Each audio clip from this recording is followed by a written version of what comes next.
Okay, friends. Good evening. Good to see you all. Thank you for making it here despite the rain or because of the rain. But it's very nice to see you. I'm Paola Antonelli, and this is Cristina Mushul. And together we run this series of MoMA R&D salons. The R&D part stands for trying to prove that museums can be the R&D of society. And tonight's salon is pretty much in that vein, as all salons. I mean, we realize that all of the salons that we have been organizing lately for the past few months all flow into a desperate need that we have to gain some control over the situation, to understand all the different parts that are in motion so that we can have some agency, that fabulous magical word that we seek so much. So the idea of counter really is about understanding how to make jiu-jitsu to this whole situation. You know, you can put jiu-jitsu to, and then you can decide who you want to put in that particular ... So this picture comes from a series by Richard Golding called Tsukuri Kakenage.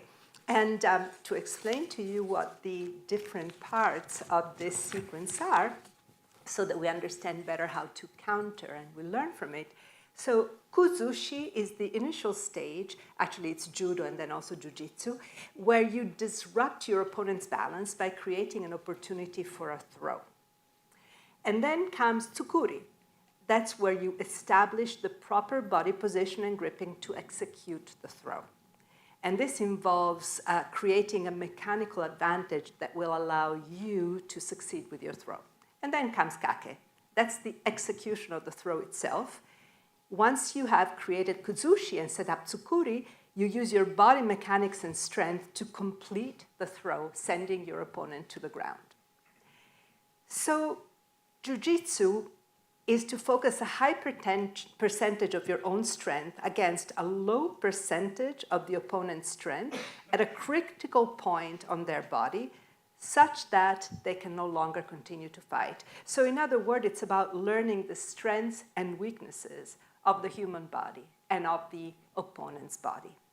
That works in jiu-jitsu with bodies, but it also works in war. And just to give you an example, any kind of asymmetrical situation is really what this kind of countering is about. So you're looking here at the American strategic bombing campaign in World War II.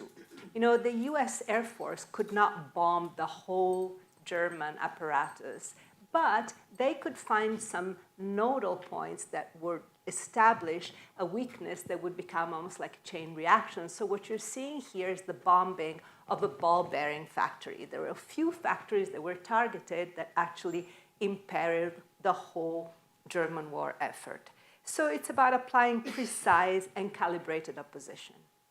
We've been thinking a lot of this salon, and actually it was already boiling when about a year ago, Stefan Andriopoulos, who's sitting here in the second row, participated in a salon called No More Likes that was about kids getting rid of social media.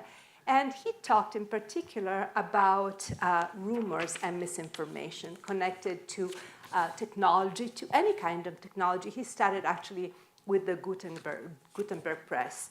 And he talked about the fact that across different historical periods, the introduction of new technologies and of new and accessible media forms has increased and accelerated the circulation of rumors and misinformation. Well, that has not changed. Pamphlets, broadsides, and now also social media and AI, close to 40% of Americans, even today, continue to believe the big lie that the 2020 election was somehow manipulated. And they do so even though all specific claims of extensive voter fraud have been disproven. And in a similar vein, we know about anti-vaccine, about vaccination being seen as a strange conspiracy on the part of the state. The important thing to understand is that, as in jiu-jitsu, it's never completely false, the misinformation. Rather, it sits on some truths and some possible, provable fact. Viral rumors are almost never entirely false, and instead, they give voice to collective fears, to desires, they blend facts with fabrications, and they speak to real grievances. So in that case, a rebuttal, even though a rebuttal sits on the truth, can be really counterproductive, as it inadvertently repeats and spreads the allegation that it disproves. So history shows that rumors can be engaged, modified, and redirected through counter-narratives more efficiently than by trying to disprove them altogether. A second inspiration to this salon came from Arthur Jafa redacted video. I don't know if you saw it when it was playing about a year ago. Now the video is called BG, and we'll hear about it much more later on with Noam Elcott's presentation. But what is beautiful about Arthur Jafa's video is that it all comes from a perception of a falsehood of sorts that then proved to be true, and that then Jafa himself corrected. So when he watched Taxi Driver the first time, he had a feeling that the pimps really were black. And so he went back and looked at the screenplay and found out that Paul Schrader, the screenwriter, had written them black. But then the studios changed the color of the pimps to white because they were afraid of riots in cinemas. And what AJ did is he recorrected the narrative and changed it completely and gave voice to a racism that had been part of the studio system. So we'll hear more about it. But these are really where these salons come from. They come from the need to really understand how to counter narratives and counter informations in order to achieve a successful jiu-jitsu move. And now I give the word to Christina. So one of the themes we've been exploring with this salon is this idea of mirroring or doubling, which we saw a little bit in the Jafa piece. But it's this idea of being so close to the thing that you are in opposition to, that you're attempting to counter, that you're almost coalescing, almost collapsing upon one another. So here we have an example of the British correspondent, Sefton Delmer, who the British intelligence sort of enlisted him during World War II as someone who had a deep sort of knowledge of Nazi propaganda to try to counter it. So his strategy was, quote, "I think we should try out a new type of, quote, black radio on Germans, one that undermines Hitler, not by opposing him, but by pretending to be all for him and his war." So essentially, he created this faux Nazi broadcast and would just sort of put out all this misinformation, but also just in a way kind of copying and mimicking the ways that the other broadcasts were done. And it started to sort of sow these seeds of discontent, these seeds of suspicions, these seeds of overall kind of resentment towards what was happening. And that was kind of this strategy of getting close in order to kind of oppose. Another example from this time, we have the famous piece by Charlie Chaplin. As someone who was already quite close to Hitler in the sense of he had a mustache that very much resembled him. They were born within days of each other. And so in a very smart move in this piece, Charlie Chaplin cast himself in two roles, one as the Jewish barber and one as the fascist dictator. And in the finale scene, he had then himself as the Jewish barber, then appearing as the fascist dictator. So again, it's this kind of layering effect. But through this, he delivers this really impassioned anti-fascism speech to the soldiers and is able to sort of infiltrate. So again, it's about this kind of very close jiu-jitsu-like relationship, a very targeted and very intimate kind of applied force. In a more kind of contemporary example, if you guys are familiar with the recent work by Naomi Klein, who for more than a decade has been regularly mistaken for Naomi Wolf, who we see on the right, who is a feminist intellectual turned rabid anti-vaxxer, and was one of the people who was kind of one of the biggest spreaders of misinformation about COVID vaccines at the time. So Naomi Klein investigates this kind of online underworld of conspiracies and misinformation, showing how its rise has inadvertently actually been fueled by political progressives. So she makes this argument that as we've been trying to counter, we've actually made these sort of theories stronger. So by mapping the evolution of her doppelganger, kind of getting really close and intimate into the people she's talking to, the circles she's in, the online forums she's participating in, really getting this in-depth knowledge, she's able to trace how these well-intentioned liberals are mirroring kind of these anti-vaxxers. So she says, quote, We defined ourselves against each other, and yet we're somehow becoming even more alike, willing to declare each other non-people. So throughout the book, she continues to return to examining conspiracy theories, which in their own way is this kind of uncanny doppelganger of political reality, because whenever you don't like reality, you can just say it's not real. Rather than confront the implications of climate change, for example, you can just deny that reality. And that impulse has sort of been generalized to basically everything. Now, the end result is sort of this reflexive state of continuous disbelief. And this is something that the Brazilian professor of philosophy, Rodrigo Nunes, calls denialism. So denialism displaces the real threats looming on the horizon into distorted, funhouse versions of themselves. Thus, the problem with democracy is not political elites everywhere who are beholden to the interests of corporations and financial markets, but a secret cabal of pedophiles planning to institute a world government. Just as the problem with the environment is not climate change, but the weaponization of science by a political agenda bent on changing our lifestyles and preventing growth. We can add to this as another example, the COVID, which was this highly infectious disease being fought half-heartedly by for-profit drug companies in hollowed-out states, but then gets kind of flipped into this narrative of an app that's trying to kind of turn us all into these slaves. Like the kind of app Passport was one of the things that Naomi Wolf was very upset about. So this is why the right loves conspiracy theories. They reliably shift attention away from scandals we know about and may have already proved, and focus us instead on something more kind of explosive, just on the brink of being proven, but not quite there. So it's interesting, again, to think about conspiracies as these sort of distorted mirrors, effective ways of countering in their own. And then we can get into this kind of layering of like, okay, now thinking about, well, how do we counter those? And that's kind of what we're interested in thinking about. What I've been trying to do by myself when I am like resting at night or waking up in the morning is to try and tell myself all these stories, putting the left instead of the right in the phrases. Could we do the same? Could we love conspiracy theories? Could we do jiu-jitsu? Could we try and really unsettle the powers that be? Or are we morally unable to do so? And when I say we, it's because I realize that most of the people in this room, unfortunately, because we try really hard to get also people from the right, but are on that side.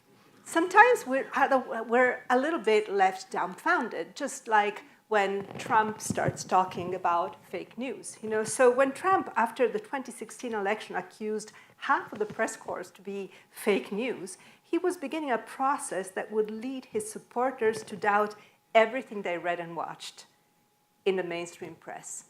It was a seed that really became a virus. He was also appropriating a term that had been used by communication scholars for a long time to describe a very real phenomenon, manufactured propaganda that is designed to seem like real news but is entirely made up.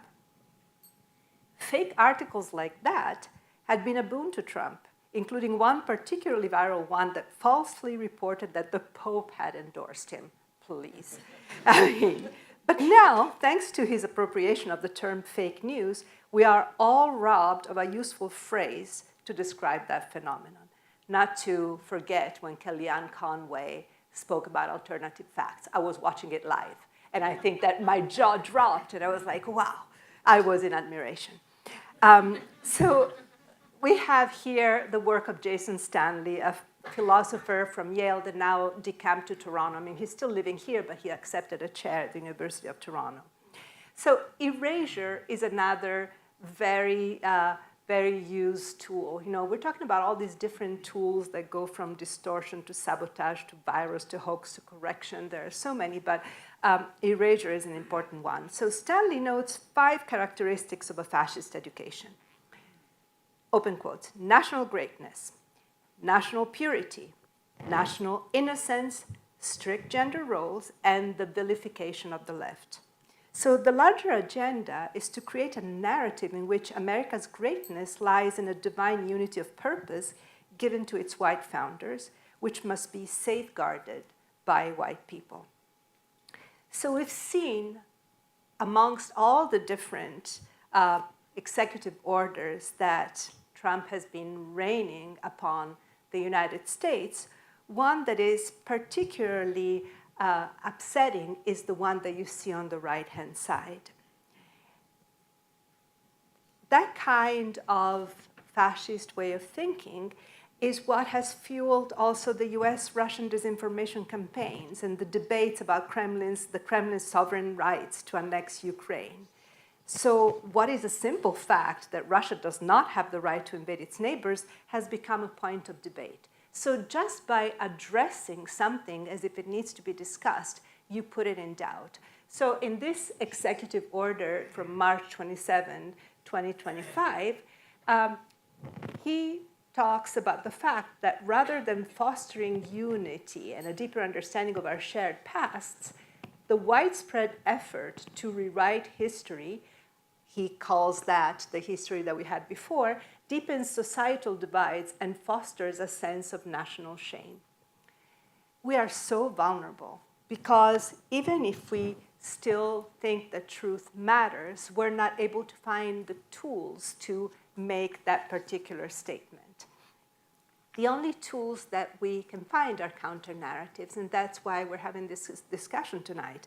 We would like to discuss more counter-narratives, for instance, also the ones that John Keane, who's a poet and a translator, and he was the MacArthur winner in 2018, in his book, in Counter-Narratives, he does a little bit an Arthur Jaffa of sorts on several different narratives, amongst them the Huckleberry Finn book, where he decides to take Rivers, who is a side character, narrate his own history and renaming himself as James Rivers. So he tries to take minor characters in different stories and look at the whole narrative from their side. A very simple act of changing perspective that can change the whole narrative. Let's remember that. It's once again jiu-jitsu.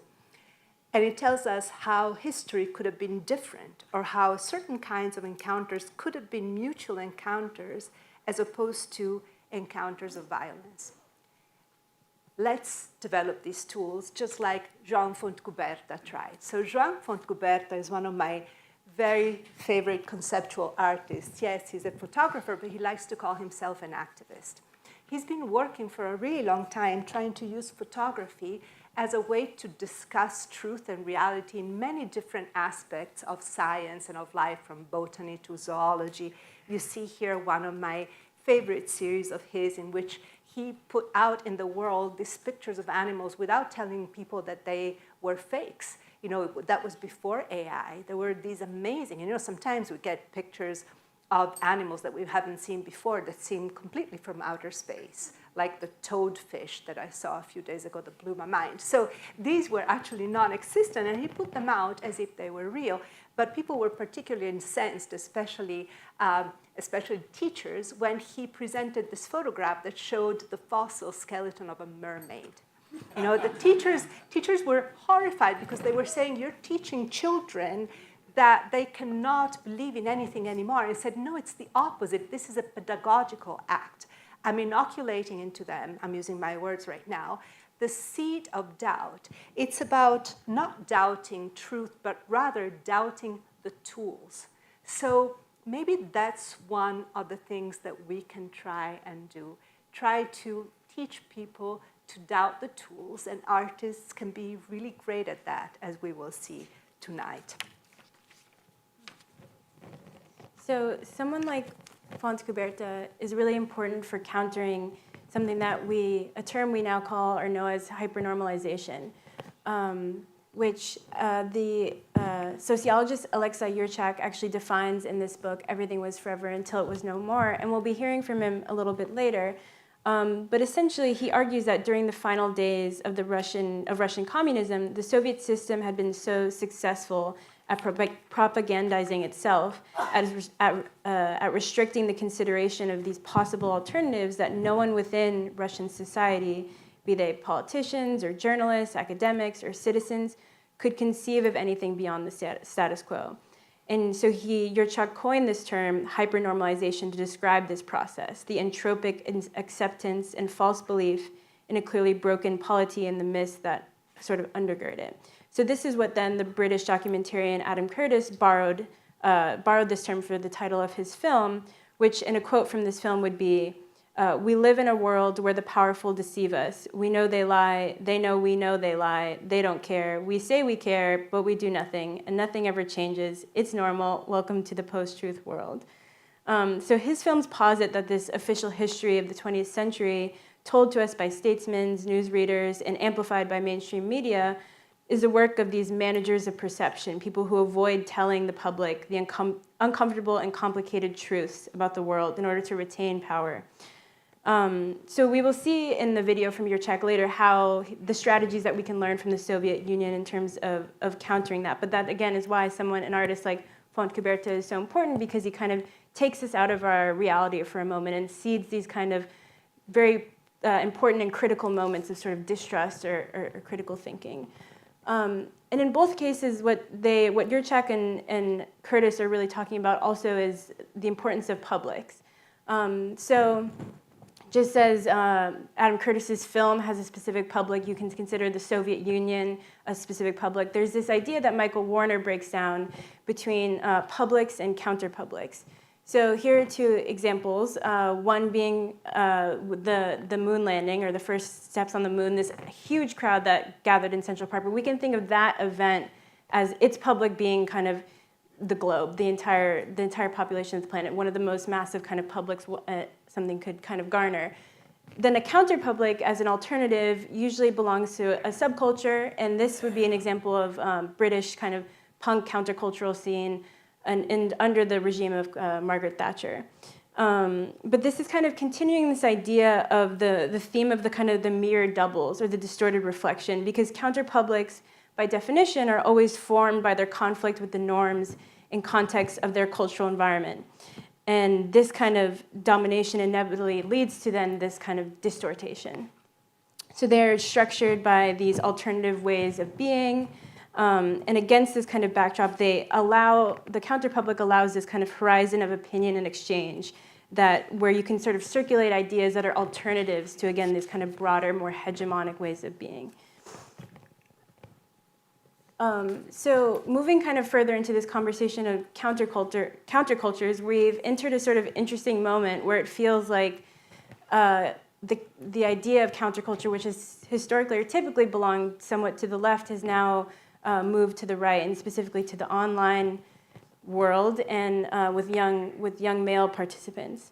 So those who feel like they've been kind of left out of politics, who have been cast as the villains by liberal elites, these white young men are now turning to the party that is sort of ready and willing to take them in, and in kind of in countering to the liberal kind of intelligentsia, they find themselves deep in these sort of Discord channels and Twitch streams and Twitter kind of echo chambers where they're building this sort of countercultural movement, so to speak.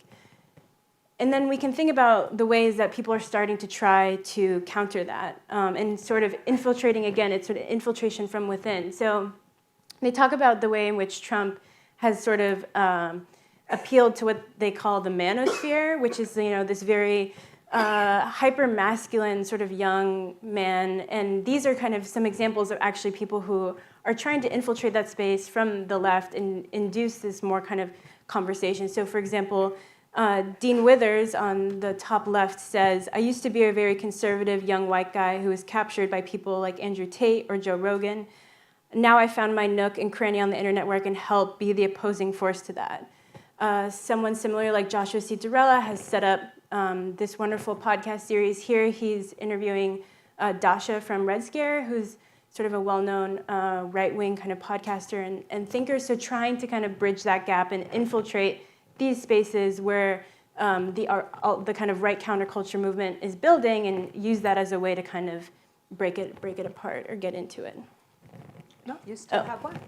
Yeah, and then another example of someone who's kind of using effectively this counter strategy would be the work of Asher Taylor, who has taken something that typically is considered to be a burden or a kind of loss of agency or a tool of oppression, which is debt, and has found this really ingenious way of sort of flipping it on its head. So creating the Debt Collective, which is sort of a union of debtors, and this idea that once you kind of band together and create this coalition, that breeds kind of strength. And it now turns something that was previously a weakness actually into a source of power, and flips kind of the dynamic of the oppressor and the oppressed. Counter is about great creativity, even in stratagems like this. And creativity belongs not only to artists, to a whole world, also to economists and botanists and everybody else. But tonight we're here to talk about art. And we will talk a lot about the visual arts. And of course, there's a lot of counter-narrative that is in fashion, that is in art and performance, that is in movies. There are many different examples, from the Situationists to of course, the Cinema Novo in Brazil. And there's also many aspects, but the one art that seems to have the greatest grip on counterculture is, of course, music. Music really transports the masses. So here are a few slides just to remind you without dwelling too much on them, but there are some classics here. Caetano Veloso and Gilberto Gil and Gal Costa in Brazil during the military occupation, or Lyndon Johnson and the Vietnam War and the protests, the hippies, and then, of course, punk with Thatcher, which gives us a lot of inspiration. La Movida Madrileña after Franco to set the world back on track. And, of course, Fela Kuti during the military occupation of Nigeria. And last but not least, Pussy Riot and Putin. All of these are great inspirations for us. We need to remember them every step of the way and find all that kind of counter wherever we can, and always remember jiu-jitsu. And last but not least, Lady Gaga. I mean, it's really interesting because you wouldn't think of Counterpublic when you have 2.5 million, but for a really long time, she has had her own subculture, not really a counterculture, but it's been also a counterculture. And proof in the pudding is the fact that there was a bomb threat that she didn't even know about in Rio de Janeiro. I don't know how many of you know, but there was an organized possibility of bombing that was kind of like canceled before the concert. She didn't even know, but you know, we've seen that happen before. Concerts are places where things can happen, and especially in this case, it was hatred against the LGBTQA+, IA+ community. So we really need to figure out ways to imitate all of these artists and all of these heroes that have taught us about counter-narratives. And tonight, to talk about it all, we have Sophie Kabulakos here from the Museum of Modern Art, my great colleague, Keller Easterling, also a wonderful colleague and scholar. And we're all scholars, except for Jackson Pollis, who's a scholar unto itself, but he's from New Red Order. You have all the bios, so I'm not going to Christine and I took already a lot of time, so I'm not going to go really into details, but they're great, great speakers, and we're going to have also videos by Alexei Yurchak, Kim Shepele, and Lucia Rebolino. So we're going to start without further ado with a video by Lucia Rebolino. Please go ahead. Oh, thank you.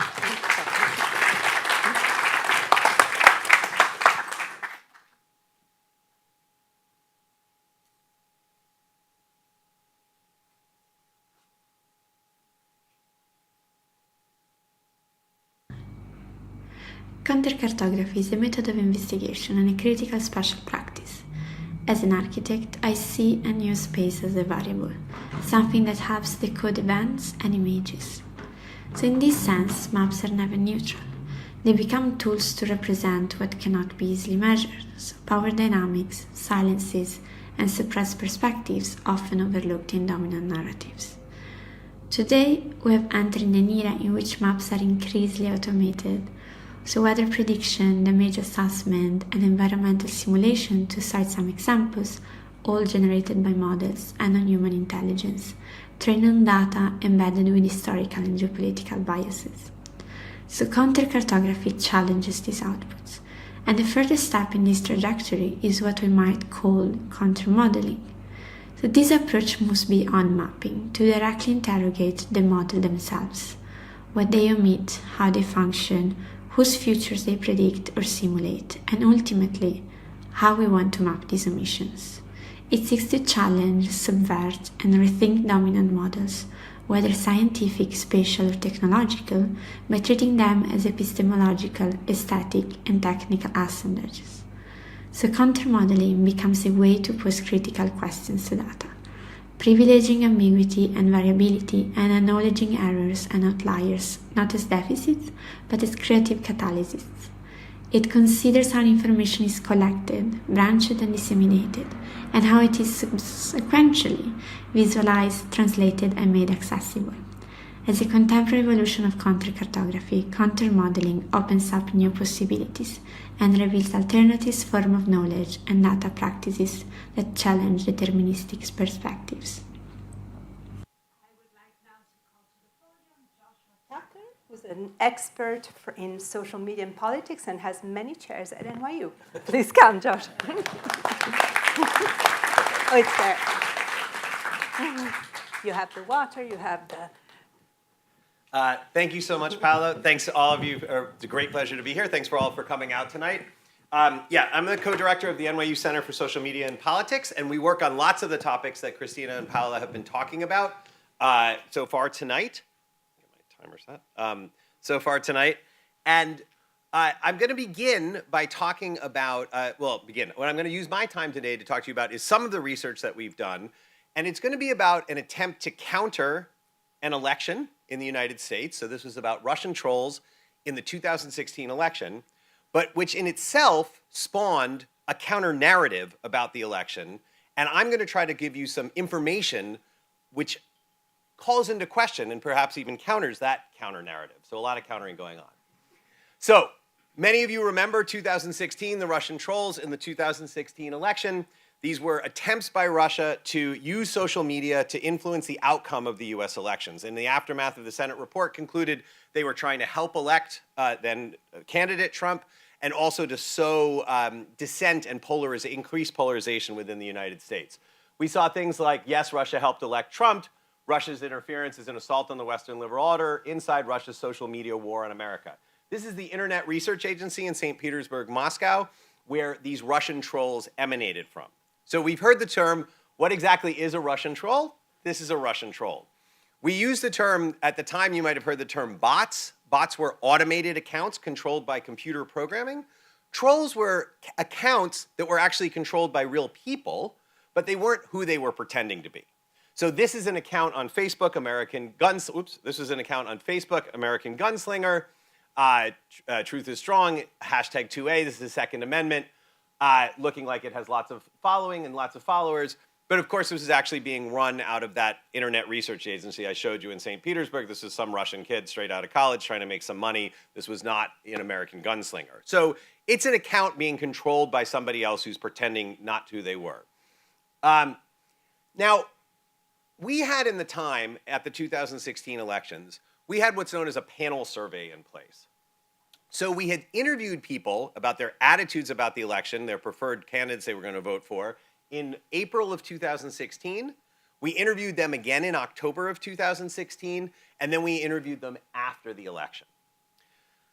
For these folks, we knew how their attitudes had changed over the course of the election period, but for 1,500 people who were in this data set, they had also given us their Twitter handle. And what that meant was, we were able to, because Twitter data is public, we could see who they followed. So we created at the beginning of the campaign a list of all the accounts they were following. And then, over the course of the campaign, we collected every single tweet from every single account that these people followed. Now, this was before the TikTokification of social media.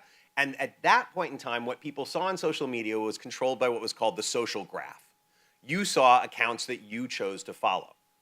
Now, in the aftermath of the revelations about this Russian troll attempt to influence the outcome of the 2016 elections, Twitter, to their credit, released a list. To their credit, they were called to testify before Congress and did this as part of testifying before Congress.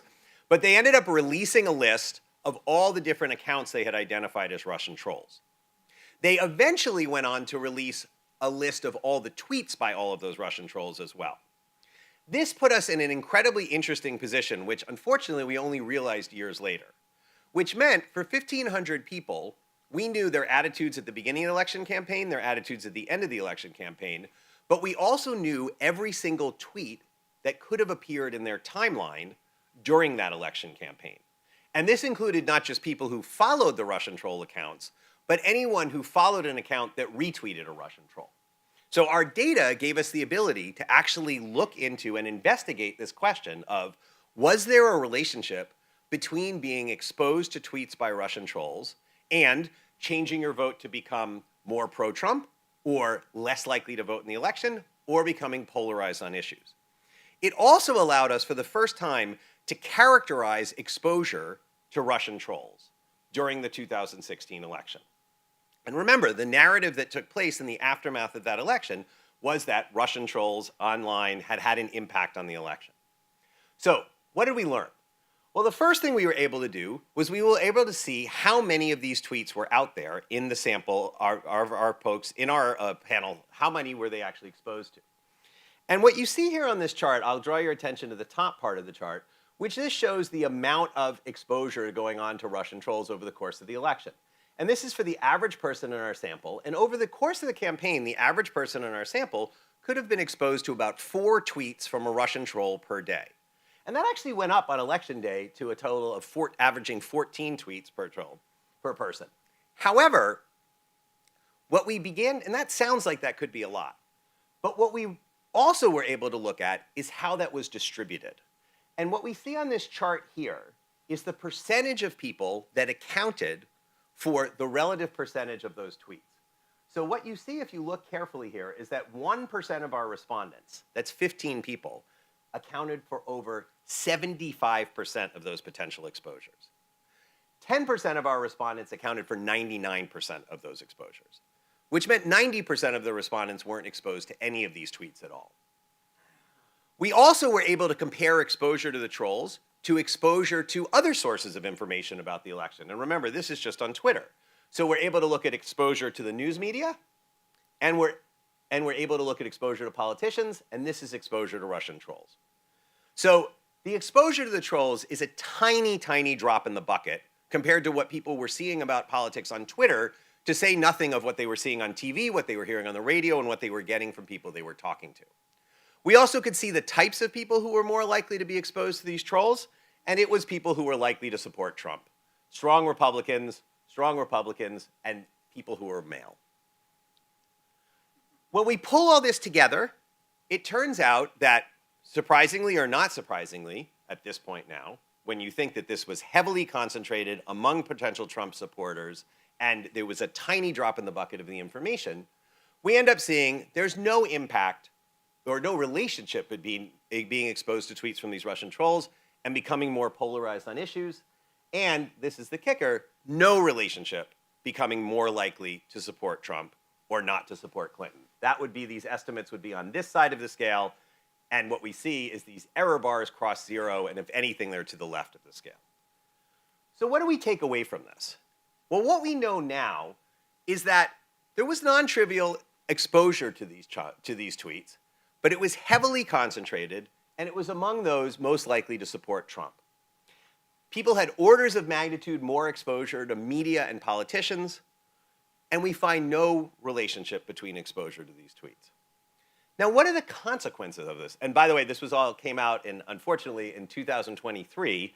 As I said, we realized we had this data later on in the process in an article that we published in Nature Communications. I was asked to have my remarks have provocations for the audience and for the Salon to consider today. So I want to close with 2 provocations. The first provocation is that it is possible, I would argue, for this attempt to interfere by the Russians to counter what we were doing in our electoral process, for us to consider that a national security threat. Elections are at the heart of our democratic process here, and other adversarial foreign powers trying to interfere in that process, that is something that we can consider a threat to the integrity of those elections. At the same time, though, that attempt could have had no impact whatsoever. Those 2 things can be true at the same time. We can want our government to respond to threats, because who knows if there are trials for other attempts that will be made that are more severe in the future. At the same time that we can wrap around our heads that this may have had nothing to do with it. And the second provocation I want to leave you with is that it can be the case that the direct effect of Russia's attempt to counter the democratic process in the United States to change people's minds about who they were going to vote for may have been absolutely null. But at the same time, the indirect effect of that campaign to raise doubts in the American public about the integrity of US elections may have been detrimental. Paolo mentioned earlier that 40% of the US population still believes the big lie of the 2020 election. That figure rises to 70% of Republicans. What gets lost in this discussion, though, is that non-trivial numbers of Democrats believed after the US elections of 2016 that those elections were not legitimate.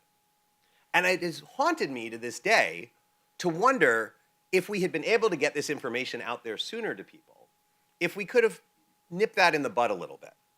Because I wonder if in 2016, the story that many people who couldn't understand that Trump could have been elected in the United States in a free and fair democratic election were telling themselves, this was a counter, this was about Russia. This wasn't about my country. This was about Russians interfering in our elections. What does that do then when 4 years later, Trump comes along and says, you know what? I didn't really lose the elections. It was Venezuelans hiding in voting booths, right? How much did this story in 2016 that maybe our electoral system was weak enough that activity on social media could change the outcome of an election, how much did that set the stage in 2020 for this counter-narrative that the election wasn't legitimate, when in reality, as Paolo noted, the US electoral system has proven remarkably and incredibly robust to interference in it. So thank you so much.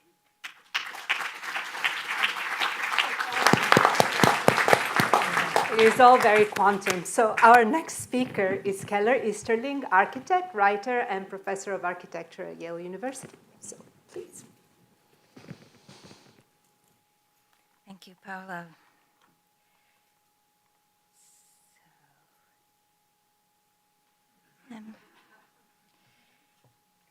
Maybe sometimes what is meant to be so radical is pretty conservative. Sometimes the smartest people can't see the dumb binaries and monocultures that shape thought. The white, modern, Enlightenment habits of mind that look for singular evils, singular solutions, utopias, and comprehensive manifestos. And radical ideologies become conservative when they keep reproducing the shape of this cultural firmware.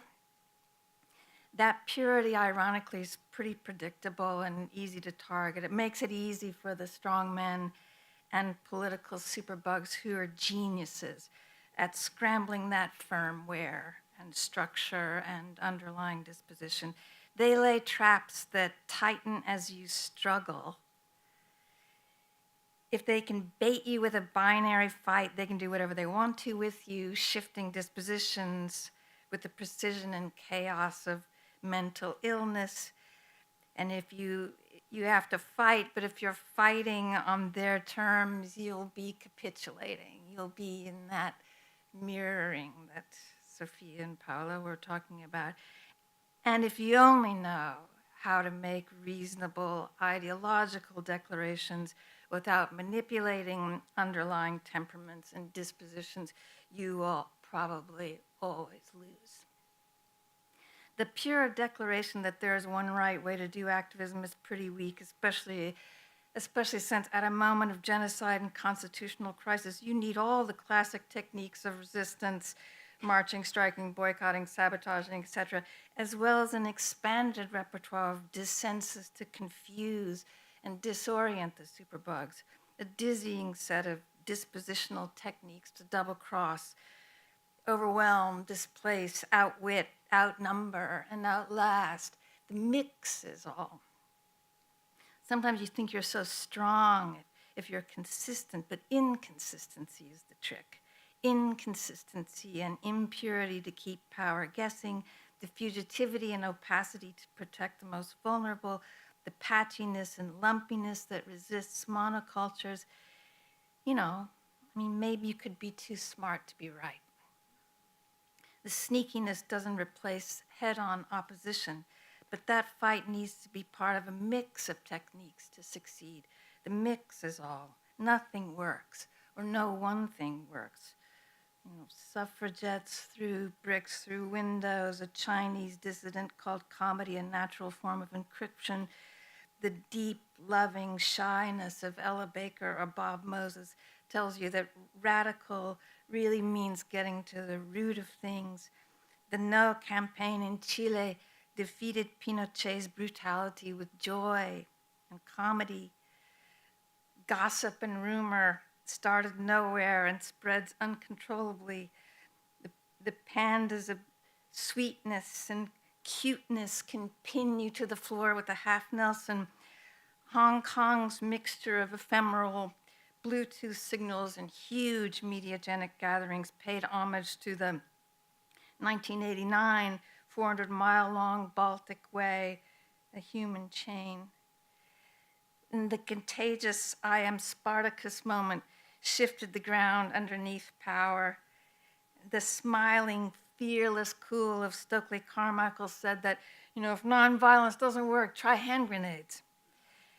And with exaggerated submission, you can also step aside and let your opponent hurl themselves against an open door.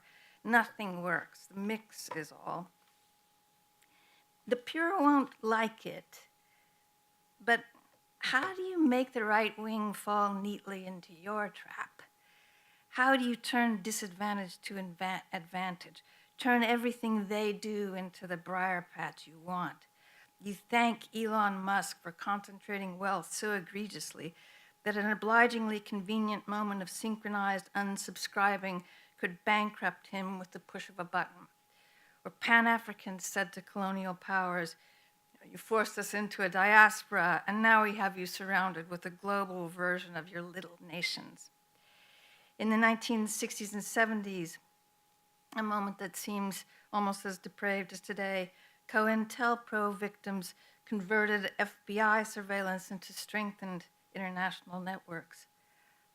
The pure won't like it, but along those lines, could you dare to make truly radical coalitions?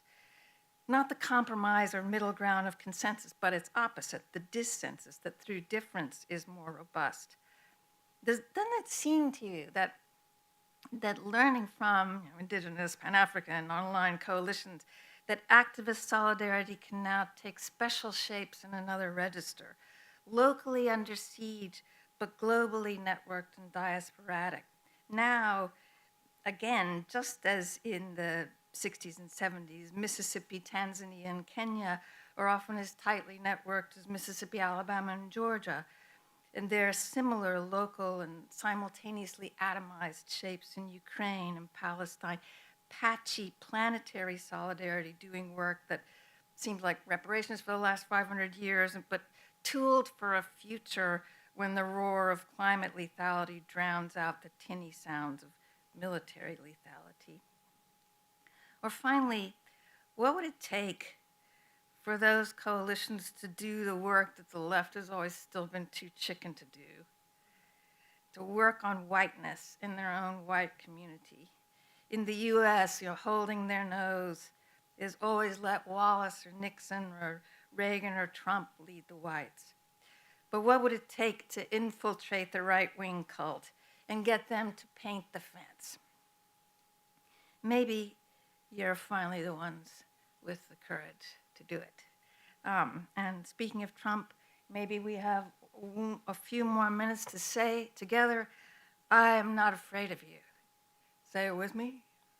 I am not afraid of you. Thank you.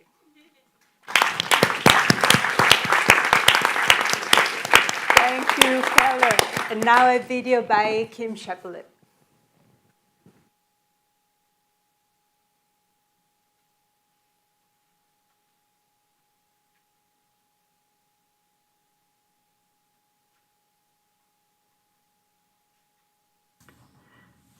So you've asked, what is a counter-constitution?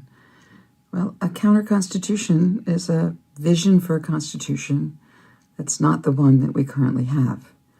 And it portrays itself as running against the constitution we currently have. Sometimes autocrats, when they're trying to seize power, come forward with some other version of how society should be governed. And that's one of the things that's happened. It happened in Hungary, it happened in Venezuela, it happened in Ecuador, when the aspirational autocrats there decided to rewrite their constitutions in the first year after they came to power. In many ways, that's exactly what I think we're seeing in the United States. We don't have a provision to call for another constituent assembly. Our present constitution is almost impossible to amend. So practically speaking, the only way the U.S. Constitution can really be modified is to bring cases to the Supreme Court and have them change what we've meant by the Constitution until now. You can read Trump's executive orders as laying out a plan to do exactly that, to expand executive power, to rewrite the meaning of equality, to change the way we think about rights. And if you understand what's happening now as a countercultural revolution, then it seems to me the whole thing makes a great deal more sense.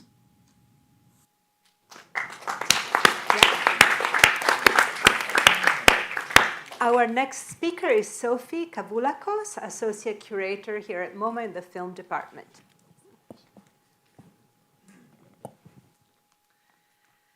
Good evening. Paula invited me to speak about an exhibition that I co-curated here in 2017, which considered the East Village club scene. To set the scene, it's 1977 or so. New York City is in a fiscal crisis. It's a time defined by low rents, geopolitical malaise, and punk rock. This short talk will not cover all counterculture. It will not even cover all counterculture below 14th Street. What it proposes is a case study looking at art students and dropouts, mostly white, who came to New York to escape post-war suburbia and Fordist conformism. And we can consider from there some resonance with tonight's topic. Our show focused on Club 57, located in the basement of a Polish church on St. Mark's Place, and run for 5 years by a cohort of artists and enthusiasts who had initially met at the School of Visual Arts. We were initially drawn to the space as film curators, looking at the space as an offbeat repertory venue, which showed genre movies on a single 16mm projector to a receptive audience. And quickly we learned that other nights presented no-budget performance art, one-night exhibitions, and a host of social offerings. Here is just 1 month of programming, including the regular performance evening acts of live art, which had only one barrier to entry: be brief and don't be boring. There were indeed a few reigning tenets of the club. First, a democratic ethos, pretty blatantly rejecting virtuosity or expertise. Keith Haring was a regular exhibition organizer. I like this call for Xerox art on the left with the question mark next to the word artist. This is some year before the art market boom would change everything. Artist or non-artist, all could partake.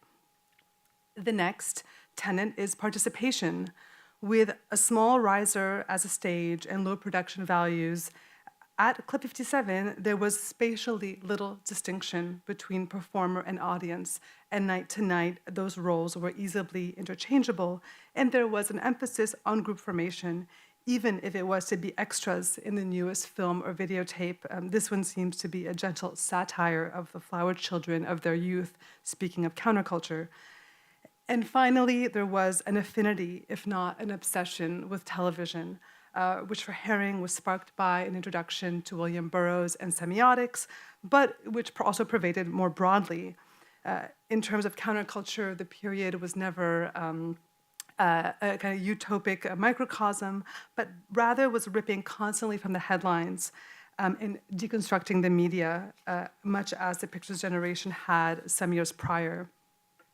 The other thing we quickly learned, of course, is that Club 57 was just one venue within a rich network and scene of clubs and alternative spaces. We have some loft lovers in the house, very good.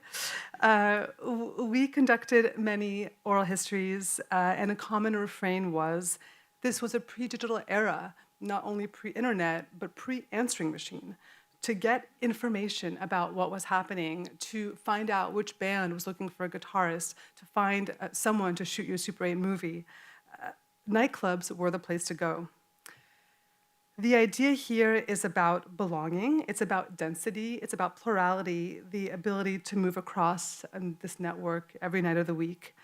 It was a period of intense creative activity, art, music, film, performance, fashion, public access TV, that happened largely outside of institutions, through or within the city's party spaces, where creative ventures took hold in a continuum with socializing, cruising, dancing, and drugs.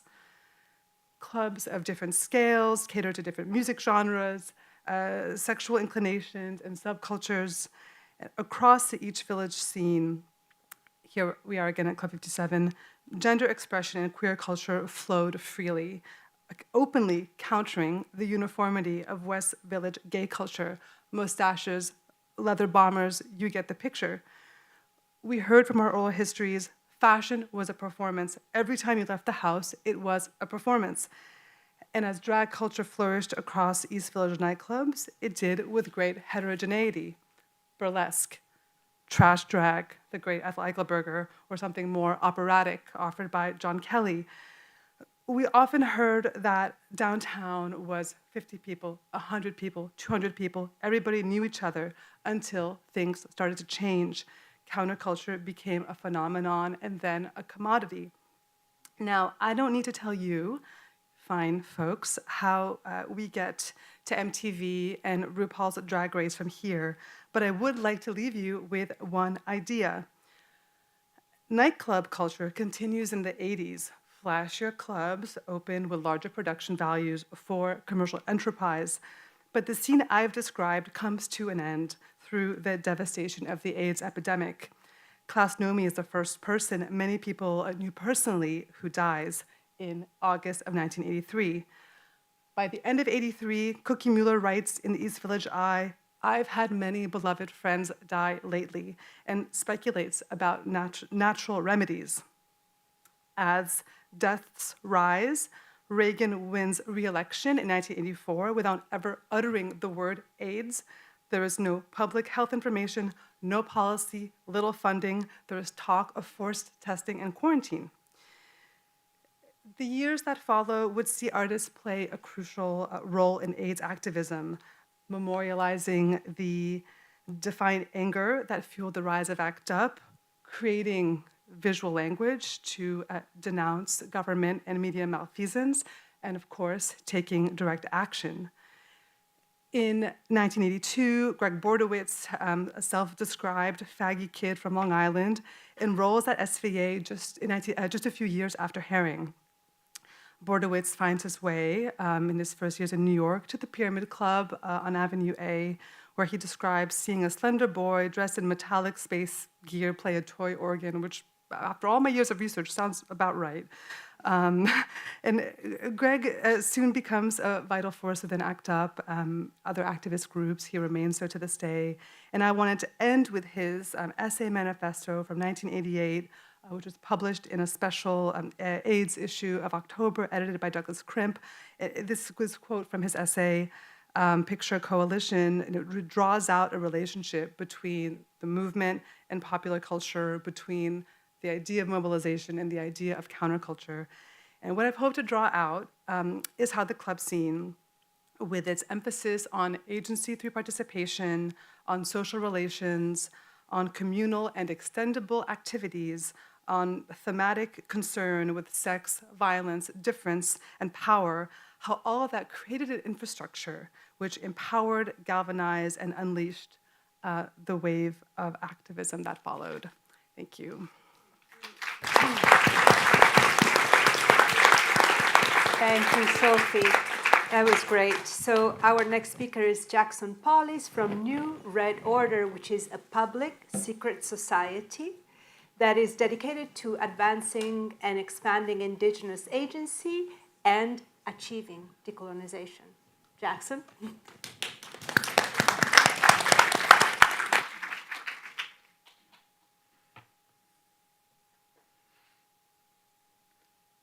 Works.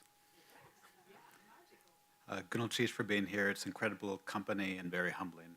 My name is Jackson Paulus. As was said, I'm an artist. I'm Tlingit from what's currently called Alaska. Alongside my dear friends and collaborators, Adam Khalil and Zach Khalil, I'm an informant and core contributor to New Red Order. I'm representing New Red Order tonight, providing here what can only be a gloss on New Red Order this evening. New Red Order is a public secret society of rotating and expanding membership that works to rechannel desires for indigeneity toward indigenous futures and agency. As a public secret society, everyone is welcome to join. You can call toll-free 1-888-NEW-RED-1 or sign up at newredorder.org. That said, for indigenous people, it's been said that the terms research and development have been dirty words. And speaking conspiratorially, it's also been said that the formation of this settler colonial nation state may be one of the biggest conspiracies of all time. If people's first exposure to indigeneity on this continent may take the form of apprehending perhaps excessive, from left, right, and center to the core, excessive desires to encapsulate the indigenous or native in the form of mascots and monuments and their makers, like James Earl Fraser here, who created the monument End of the Trail, enacting a self-fulfilling fantasy of a defeated native hunched on horseback, intending to manifest destiny to fall off the cliff on the edge of the Pacific. He actually made drawings of it at that scale. Or depict the African and American Indian as subserviently supporting President Theodore Roosevelt in front of the American Museum of Natural History here in so-called New York, and this monument has since been removed.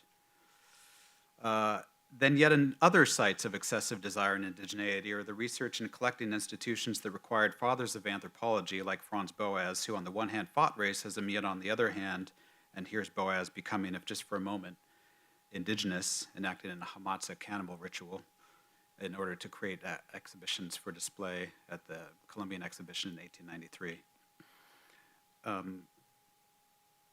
He required native informants and collaborators to build the bodies of knowledge and simultaneously displace belongings and ancestors from their homes to be housed in the institution. So what is to be done in the face of this kind of culture capture? Maybe reverse the capture, capture the monuments, or additive defacement and speculative removal as a form of foreshadowing? I'm not sure. But amidst an apparent aporia as a ready-made settler colonial nation state that's aimed at every turn to become native, to feel at home here, New Red Order emerges out of contradistinction from the improved order of the Red Men. A secret society that claims lineage from the Sons of Liberty, who claim responsibility from the Boston Tea Party and that foundational act of separation from the crown, becoming savage, throwing tea in the harbor, to become native. A political force in their heyday that didn't allow non-white people in until 1974, and also included members such as Theodore and Franklin Roosevelt, Richard Nixon. They're now headquartered in Waco, Texas. You should check out their website. They have their own timeline, which includes the Great Son of Discovery, year one being 1492. So what does New Red Order do? We cover for you, allowing a safe space for unsafe ideas where prospective participants can parse out their respective longings or lingering questions surrounding perhaps excessive attractions to indigeneity. Our proto-proxy, Jim Fletcher, who was involved in moments and called out for overstep, has moved through successive levels of engagement, informing on his own desires for indigeneity to become our pilot host, helping educate the masses on the pitfalls and pros of acknowledgement during the arms race for land acknowledgement, the so-called U.S. after Standing Rock, foregrounding the possibility of commitments as a promissory note. And I guess just a little addendum, this was during the event Savage Philosophy of Endless Acknowledgement in 2018, and this was the first time in print that the Whitney included a land acknowledgement on their site. It was a process. They've since come up with a more permanent land acknowledgement, but this was an instance where we tried to inscribe the possibility of a commitment if there is going to be an acknowledgement at all. But you too can become an informant. And remember, it's not only non-native people who desire indigeneity. given the numbers, we do need you. We've utilized the resources afforded by contemporary art to set up recruitment stations like this at the Toronto Biennial in 2019, or at EFA here in New York, or in Korea, also deploying the properties of merch display. But what is required? What is possible? Is it decolonization? And if decolonization, in the kind of foundational essay of 2012, Decolonization is Not a Metaphor by Eve Tuck and Kei-Wen Yang, if decolonization demands the return of all indigenous land and life, what would it take to do so? It seems impossible, requiring magical thinking, a kind of savage philosophy, or a crime against reality. But I'm excited to talk to you all this evening about NRO's Give It Back program, which helps non-Indigenous people become accomplices in the landback movement. In the last few years, the landback movement has entered the zeitgeist as Indigenous people continue to assert their sovereignty, and we can talk more about what that might mean, in the face of settler colonial alienation. Beyond the necessary disruption of taking back land, New Red Order's Give It Back program investigates, promotes, and presents actualized gestures of land being voluntarily released to Indigenous people. In the past decade, there's been an exponential growth in the number of settlers who have voluntarily given land back to Indigenous people. We've collected a few of these developments and exhibited in the form of real estate display, or a space for an office life to research further, or examine the particulars from outside. In the process, we've learned more about these pilot program participants, affectionately referred to as Give It Backers. They're accomplices in one of the greatest crimes against reality, the rematriation of all Indigenous land and life. In our introductory video, Give It Back, but there's no time for that now, you can receive expert advice and best practices on how to begin your rematriation journey from people who've actually been through the process. So give us a shout at inform@newredorder.org to get in on the ground floor of a growing and vibrant movement and become a Give It Backer today. You may have heard of our flagship Give It Back program when we rolled it out in the 2023 via collaboration with Diavige and Creative Time as The World's Unfair in a vacant lot across an immersive spectacle of large-scale sculptures like Fort Freedom, powwow grounds. Multiple video monitors introduced the public to our pilot program participants, the aforementioned Give It Backers. We had animatronics engaging in a dialogue about the origin of private property. We invited the public into an empty lot in what is currently called Long Island City to promote, normalize, and enact material change via the simple act of giving it back.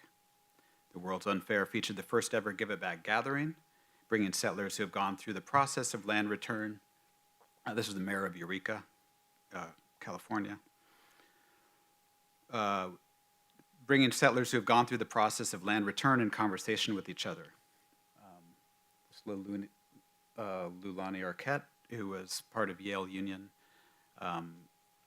when they received the, Native Arts and Cultures Foundation when they received the building from Yale Union.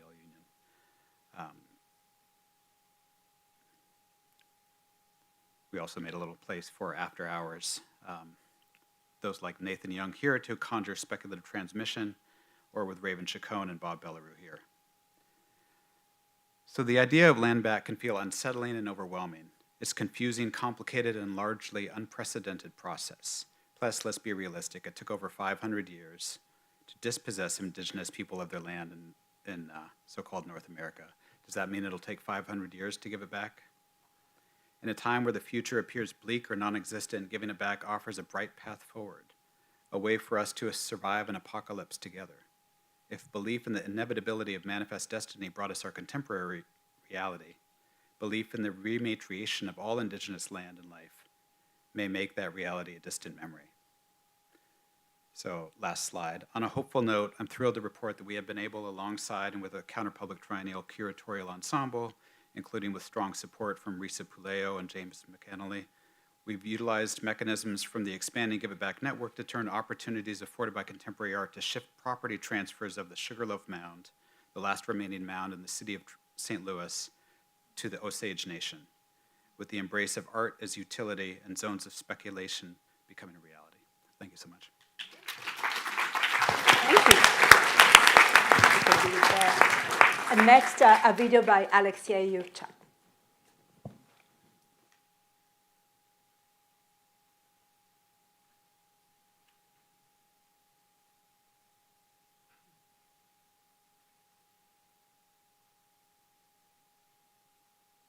Hypernormalization.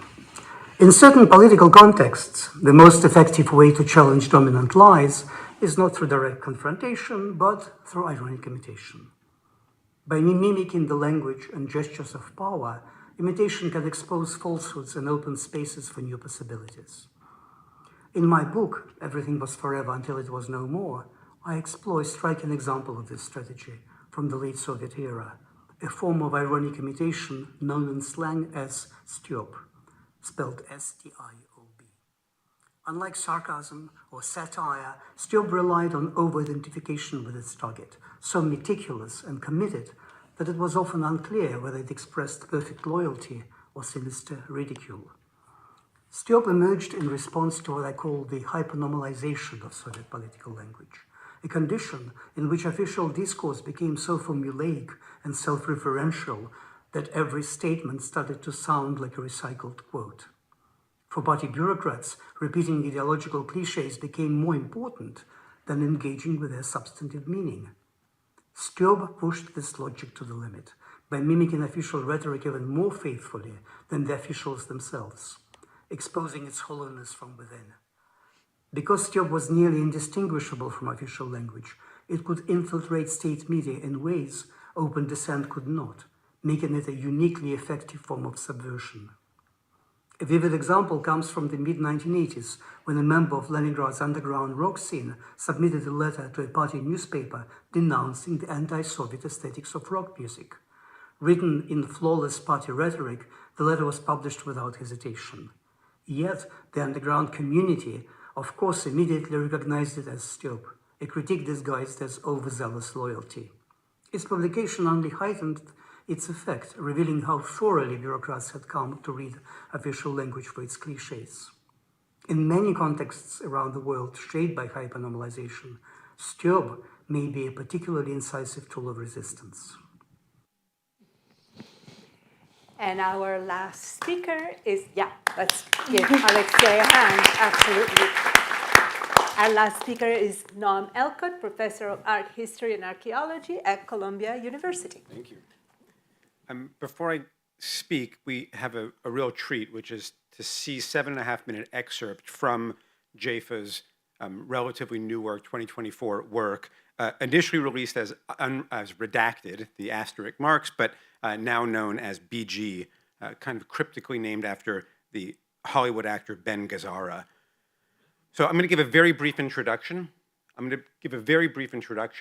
we'll see the 7.5-minute clip, and then I'll speak for another 6 minutes. When JFA first saw Scorsese's Taxi Driver in the cinemas in the late 1970s, he intuited that the pimp and other brothel denizens should have been black, not white. Indeed, that's how Paul Schrader wrote the script, but amorphous racial fears led to the casting of Harvey Keitel and other white actors. So we're looking here, the original is below, JFA's remake, so to speak, above. In 2024, after seeing the proliferation of AI deepfakes, JFA created BG, cryptically titled after Ben Gazzara, and subbed out all the white characters, other than those played by Robert De Niro and Jodie Foster, for black actors. JFA's 74-minute piece includes 11 variations on his remade final shootout scene, as well as 3 new sequences focusing on the black pimp. We're about to see the first full sequence of about 7.5 minutes. It's gory, it's brutal, and it's among the most remarkable recent works of art.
Most of us know Jafa from his 2016 work, Love is the Message is Death, which brought together new footage that he shot himself and ample online clips that he sourced online and elsewhere.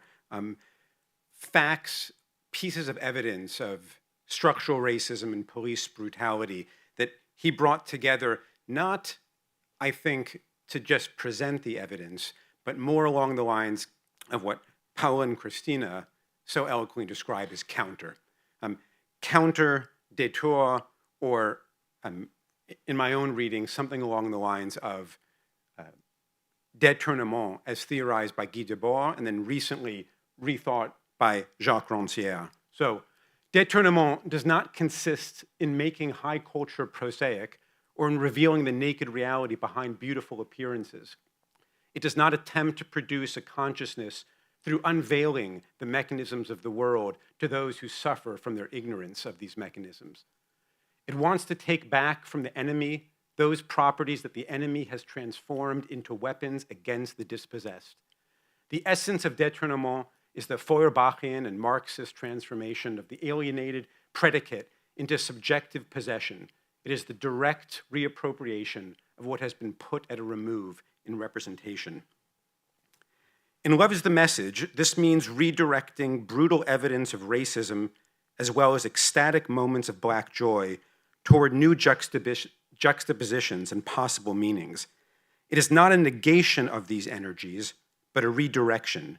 It is not a rejection of popular culture, however racist, but rather a détournement, a redirection, a counter. One case in point. Only after seeing and reading about Serena Williams' appearance in Kendrick Lamar's Super Bowl performance and its reappropriation of Williams' ostensible and lambasted crip walk at the London Olympics, did I understand its meaning in Jafa's Love is the Message is Death. This is what it means, so that top clip, which made no sense to me in a sense, until Kendrick Lamar, in a sense, explicated it. This is what it means to take back from the enemy those properties that the enemy has transformed into weapons against the dispossessed. Love is the Message is unthinkable without social media, music videos, and the circulation of images on the internet. We might consider it history painting in the age of social media. BG arrived at a different moment and follows a very different logic. So some left a famous, now somewhat melancholic, perhaps famous AI image. On the right, one that I generated recently. You can do it with any program. One of the provocations I want to offer up, and it's not mine alone, is that AI tends to be right-wing. And the evidence of that is all over the place. You ask it to generate a family, and you end up getting a very traditional white bourgeois heterosexual family. What is more remarkable, though, is if you ask it to generate a clock. Okay? So the image on the right, as you can see, image of a clock with the current time, and the response is, here's an image of a vintage analog wall clock showing the current time at 5:56. Now, most of us can read clocks and know it's not 5:56. It's about 10:10. And in fact, most of the clocks and watches generated by AI are at 10:10. Why is that? And the answer is because they're trained on massive amounts of advertising data, and some advertising guru decades ago decided that if you make the hands of the watch like a happy face, you'll sell more watches and clocks. So no matter what time it is, it's always 10:10 for AI. That's also the right-wing slant. Strangely enough, though, avant-garde techniques like montage and appropriation and just plain out like Dada weirdness also now seem to be carried more by the right than by the left. This video was made as a satire of Trump, a critique of Trump, and it was immediately retweeted by Trump, and pff, there goes the satire.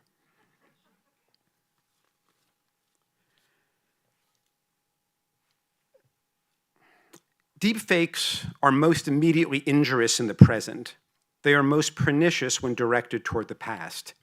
As Walter Benjamin famously reflected, the only writer of history with the gift of setting alight the sparks of hope in the past is the one who is convinced of this, that not even the dead will be safe from the enemy if he is victorious, and this enemy has not ceased to be victorious. We can now say the same for artists working with historical found footage, chief among them Arthur Jafa. To sit through even 7.5 minutes of BG, let alone the full 74 minutes, is to have the undercover racism that courses through Taxi Driver forced onto you over and over again. Why force us to run this gauntlet? As Jafa reflected, part of the perhaps waning superpower of Black people is our ability to see stuff for what it is, not to be in self-imposed denial about it. I'm seeing Taxi Driver for what it is. Seeing stuff for what it is different than seeing real or objective images. Love is the Message presents countless images of police brutality that could and often did serve as actual evidence in courts of law and the court of public opinion. BG constructs a counterfactual film based on affective intuition in an effort to buttress the quote-unquote waning superpower of Black people and also to extend it to non-Black people. To see the operations of racism not only in Taxi Driver, but also in 2001 Space Odyssey, Star Wars, Alien, Marcel Duchamp, Jackson Pollock, and other cultural touchstones, as Jafa has described them, requires a certain amount of quote-unquote healthy Black paranoia, to use the phrase of Joseph White, the father of Black psychology.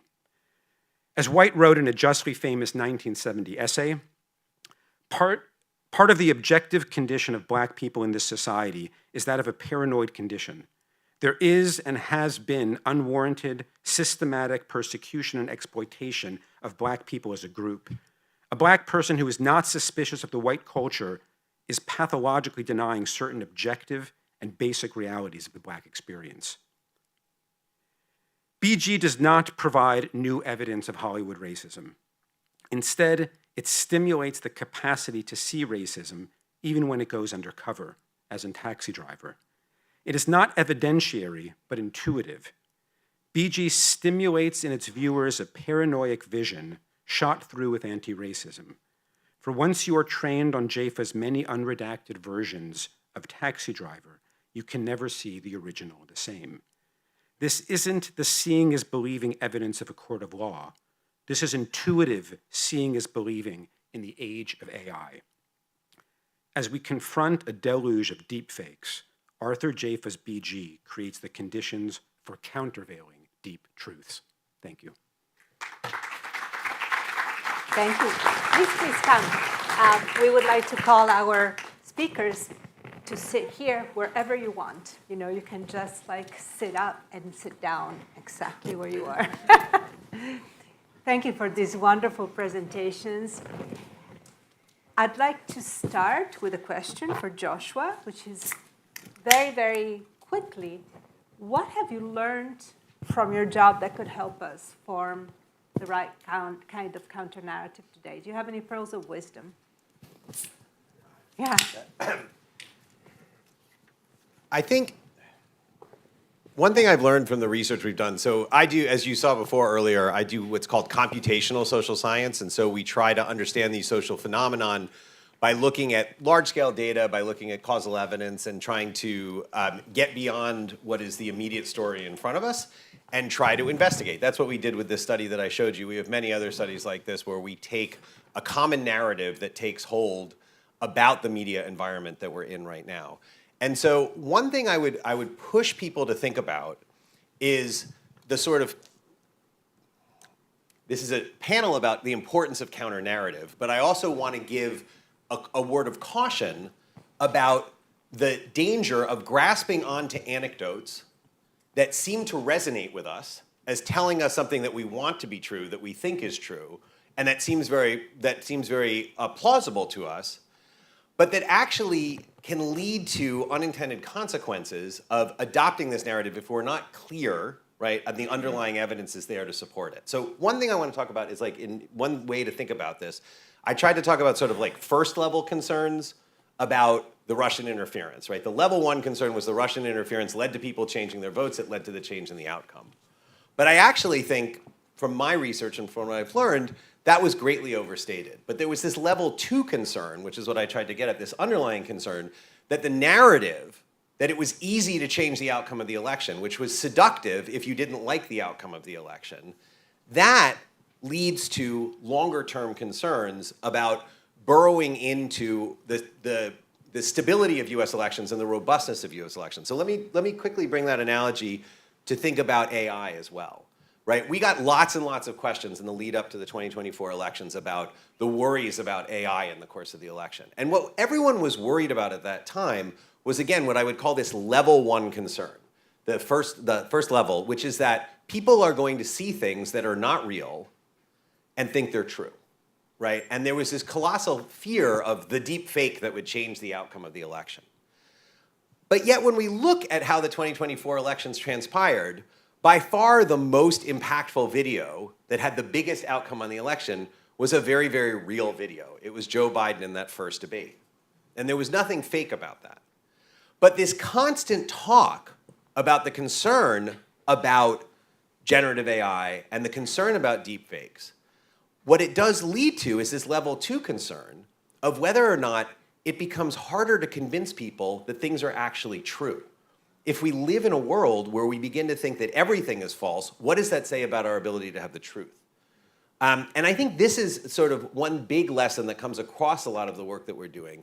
Be careful of something that's an anecdote that sounds convincing to you because it resonates with something you think about, and think about the sort of deeper implications and what you need to do to interrogate whether or not that's actually a correct description of reality. And I think if I can make one non-provocation, but a call, this is why scientific research is important. And we're at a moment when scientific research is under great attack in this country. And it's one of the reasons why even what seems as esoteric basic research in the Ivy Towers can seem far away from the demands of the day. This is something that's crucial for undermining our sort of strength and resilience as a society today.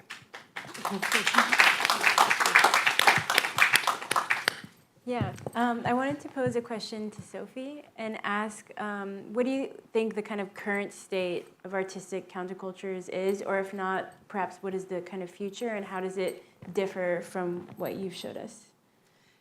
Thanks for the question. It's such a vast question, so I'll try to answer it in 2 parts. And I would say greatly inspired by Keller's presentation.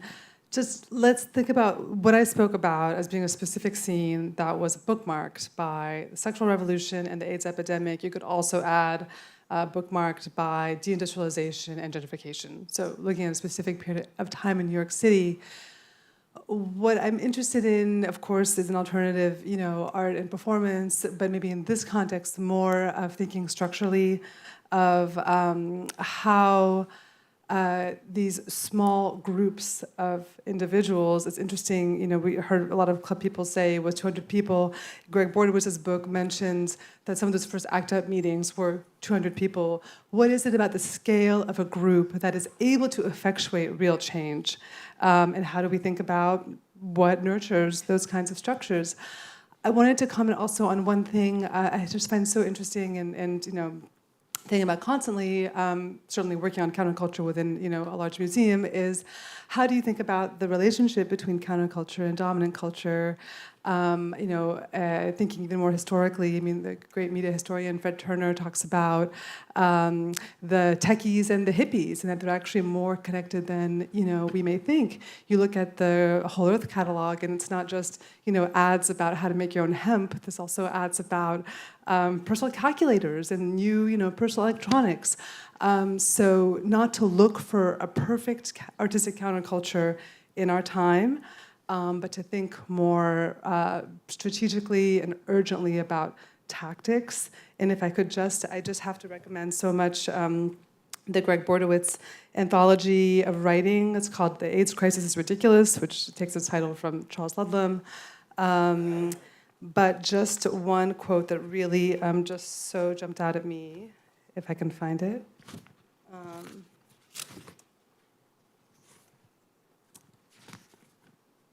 Okay, this is very important. So Greg writes, ACT UP didn't have a policy on media. Some people use their connections in show business, advertising, or the art world to publicize our cause. Other activists like me labor to establish a vibrant alternative media. In established left politics, these two tactics, using the media or creating your own, were considered mutually exclusive. In ACT UP, if we thought something would help people with AIDS, we did it. And no theoretical antinomy between dominant culture and counterculture would stop us. So I've been thinking about that one a lot and would love thoughts from others. So it's really about keeping the goal well in mind, right? Yeah, gotcha. Thank you. This is very beautiful. So we got a big question through email. I don't know if Oscar de la Era Gomez, I don't know if you're in the overflow room or watching live stream, but I would like to give it to Keller. Should the Democratic Party create their own Project 2025 and call it Project 2029? To erase what's happening today. It's a complex question. Well, I'm thinking about the example. Oh. I'm thinking about the example that Noam gave of, when you made I thought it was work. It's not working. You shouldn't be doing anything. Oh yeah. Now let's try now. Okay, how about now? Yes. So I was thinking about the example that Noam gave of, making the fake, resort in Gaza thing, and Trump's like, okay, So I mean, I guess the point I was trying to make is that one can't really just be working on content.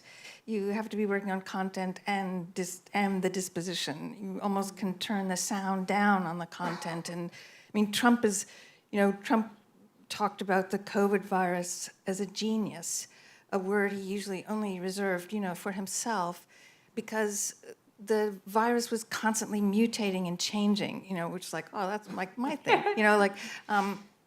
So it seems like none of those things will work. That in some ways, that's just kind of like another manifesto, and it has the danger of mirroring in a way that gets into just a kind of constant mirror, and then you're not doing anything. You and Christina brought up a number of examples of that kind of mirroring, doppelgängering, doubling. So it seems like that one has to be aware of both those things. Oh, it's an excellent answer. I feel the same. And also, when you were talking about being caught in a trap that tightens, the more you try to struggle, maybe instead of strength, instead you have to have complete softness and be complete and invertebrate in order to muscle your way out. So anyways, it's like, it's the perfect answer. So there you go, Oscar. You got it. So, Christina. Yeah, so I have a question for Noam, kind of building off this idea of like mirrors kind of like infinitely reflecting, but in conversation with a colleague of mine, Matthew Wagstaff, we were having before this salon, he brought up the interesting point that Taxi Driver also itself was sort of a rewrite of the Searchers film, which was also in a way a rewrite of kind of the founding mythology of America, in the sense that it's about kind of the white settlers kind of rescuing this white girl from the native, quote, savages. So I'm wondering how that kind of like snake eating its own tail, or it's like the rewrite of the rewrite of the like this kind of constant race kind of also moving in and out of the foreground, how that factors into Jaffa's work here. Yeah, great. He's very conscious about that lineage. So if you notice, there's a moment when Robert De Niro comes up, and the response of the now black pimp is, what are you doing here, searcher? Right? And that searcher is absolutely a reference to the movie, and in fact the names are changed also with specific reference to the film. And among the strange things about the original film is that the evil, terrible Native American is played by a German American actor in red face with blue eyes. Okay, and that racial ambiguity that is already built into the Searchers, right? That in the most bizarre way, it is also. Recently talking with Stan Douglas, the artist, who said it is probably the most racist film he's ever seen, and he is working right now on a remake of Birth of the Nation. Okay, so it is within that context, and this is, I think, what makes Jafa such a compelling artist. And here I'm really both channeling and identifying with what Keller said earlier about impurity, and the importance of impurity, and just now Sophie on imperfection.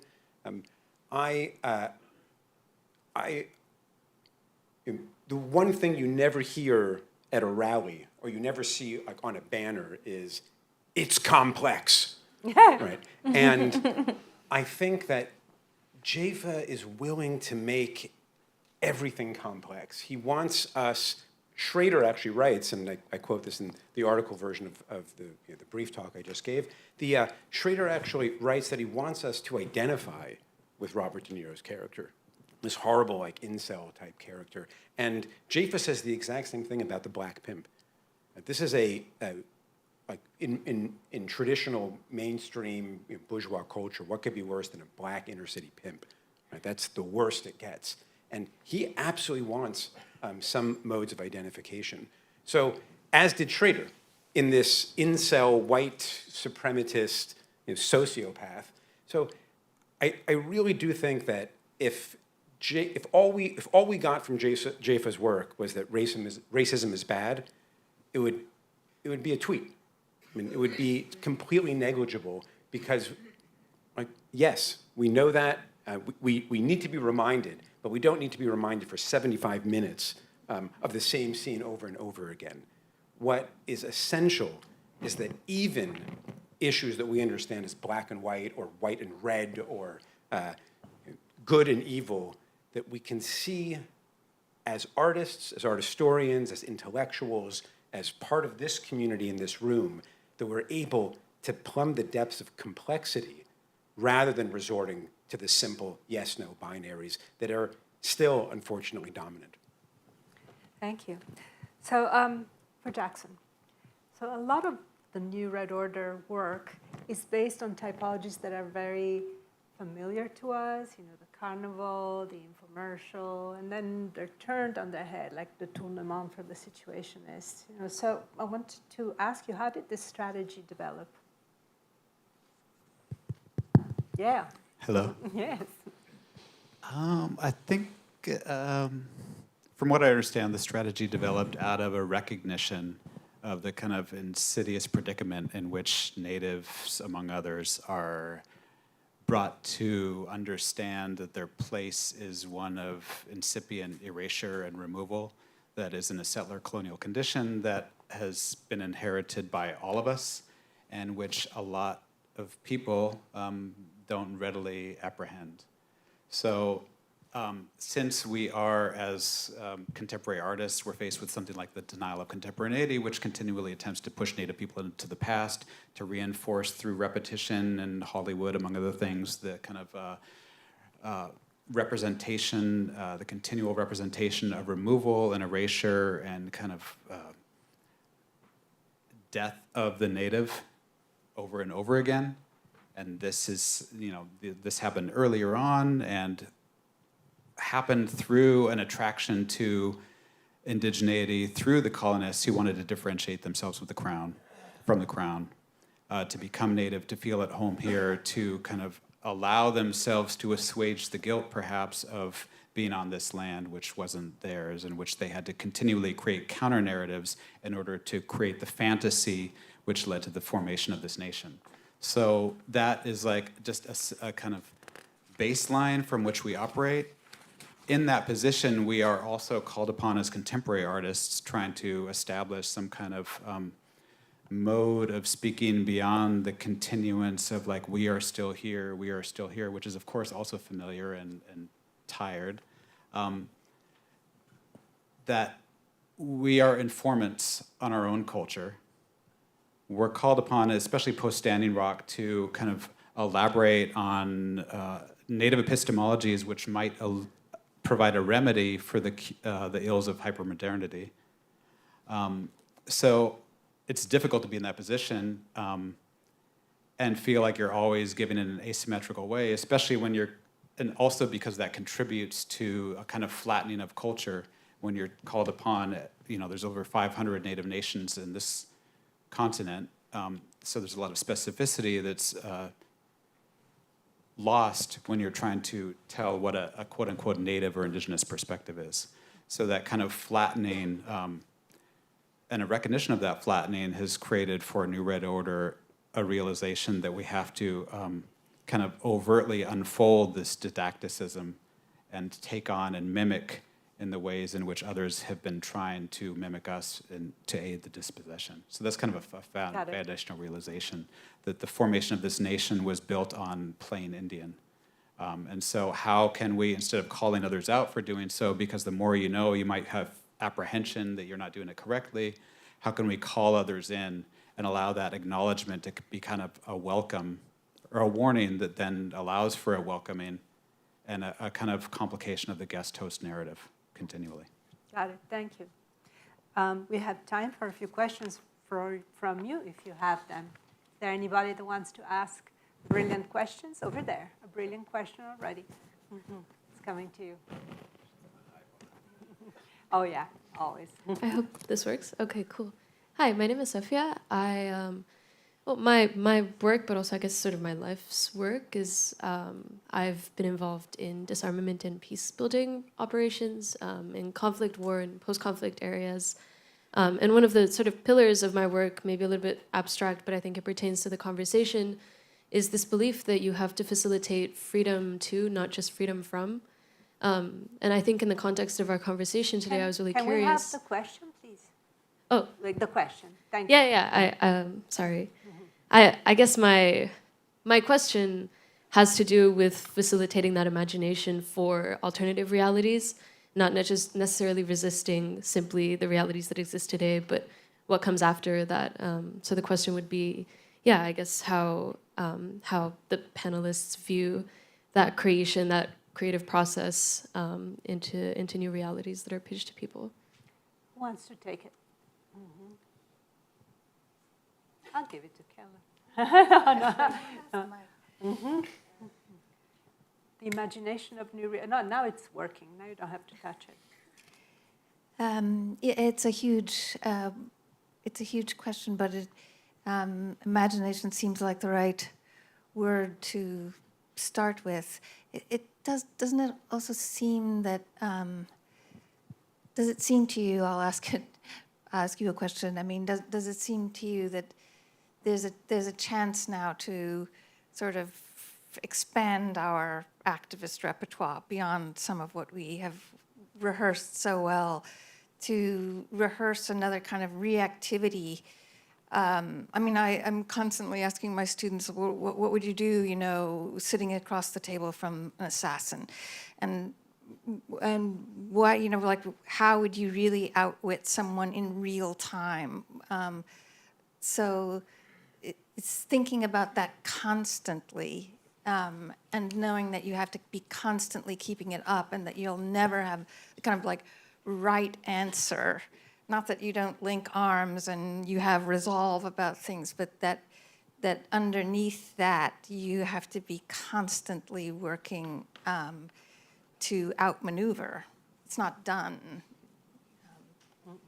Can I chip in as well? Sure. I think part of it will also be to seek out these better alternate worlds within the world that we live in. And I was just in Chicago and able to see the end of a JAFA retrospective at the MCA, and saw the last of the last of his pieces that I had not had an opportunity to see, which is A Kingdom Cometh, which is about an hour and 45 minutes of very long takes, 5-7 minutes long each, from broadcasts of black churches, evangelical churches. And there's sermons that are, you know, half sung, half spoken. There's incredible music. There is an ecstatic chorus of thousands of churchgoers. And it is a space, it's there in Love is the Message if you look for it. But it's drowned out by the things that we expect to see: police brutality, structural racism, athletes, right? That's what we expect to see. But it's there, and it's not, it's a lot of criticism of black evangelicals in the 2024 election. This is not where we're going for inspiration and hope. And yet, I think we need to be seeking out spaces like that are doing ecstatic, amazing work that as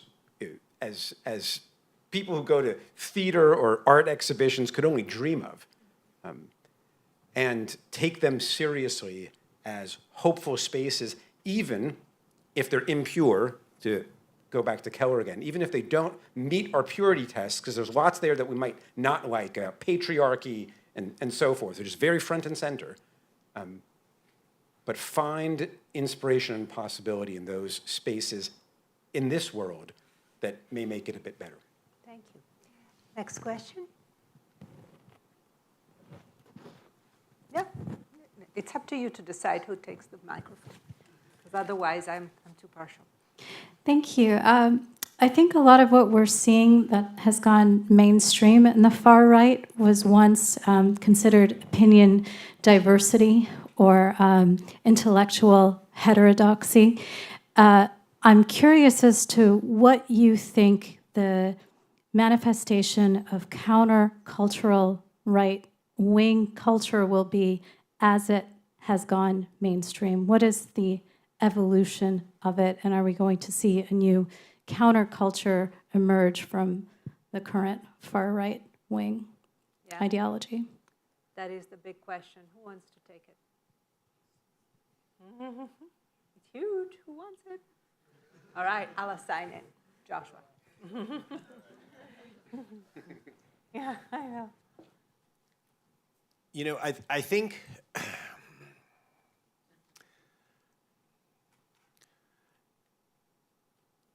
the area of this that I'm most familiar with, right, is thinking about the medium and the way in which the medium has affected the types of messages that can be broadcast. And I think that kind of the crucial thing to understand about the current moment is that we've moved away from a world with gatekeepers.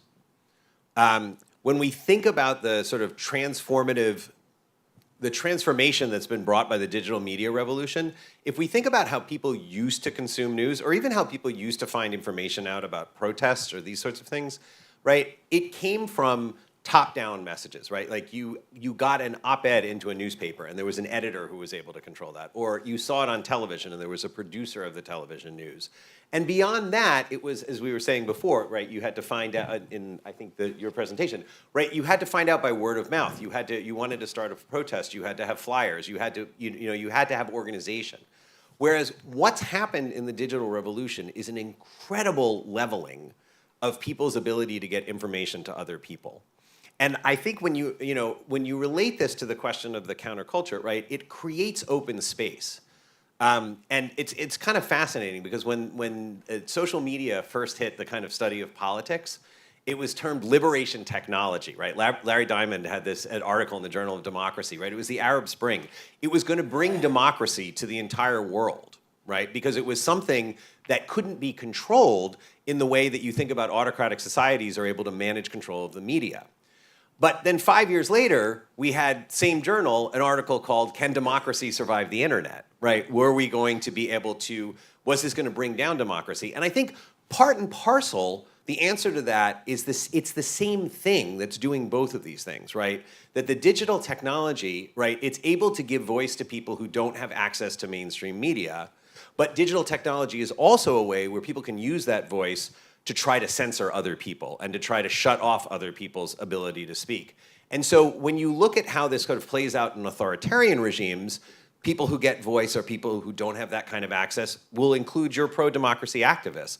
When you look at how it plays out in democratic regimes, though, right, you can think about, on the one hand, Black Lives Matter, Occupy Wall Street, kind of progressive movements, if you want to take a sort of Chomsky view of the media as being a, an element of the capitalist classes. But it also gives voice to people who have counter-democratic views, right? And who have different views that, that were not found on the CBS Evening News with Walter Cronkite. So I think, from my perspective, and others can speak much more to the activist side of this thing, we have to come to grips with what we live in as a society where we have much more openings. And the pictures that were being shown, right, about all the YouTube influencers, I mean, how many of you in this room knew who those people were? Or even knew who half of those people were. And yet, for folks under 30, this is where they are getting a vast amount of exposure to political content. And to put in my pitch for research again, a ton of this is coming through TikTok, and we don't know anything about what is happening on TikTok right now, right? Like, we need to have open access to these platforms that are having such a sort of dramatic impact on the information that people are receiving. So it's a long-winded answer to your question, which was foisted on me by our moderator. But to say, I think we live in a world where there are more openings now. So when you say there's a new counterculture, I wouldn't think anything is too set in stone these days. And I think the rise of AI is going to lead to a whole new form of creativity and a whole new form of culture. And what voices that enables, we probably don't even know right now. So even though we're already out of time, I want to leave the word to the man that inspired this salon, Stefan Andriopoulos, to ask his own question. Oh, thank you very much.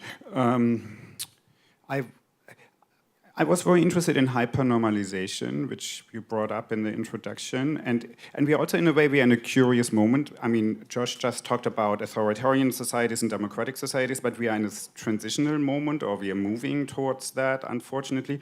And hypernormalization seemed to be a strategy, you know, like you counter it by this subversive imitation.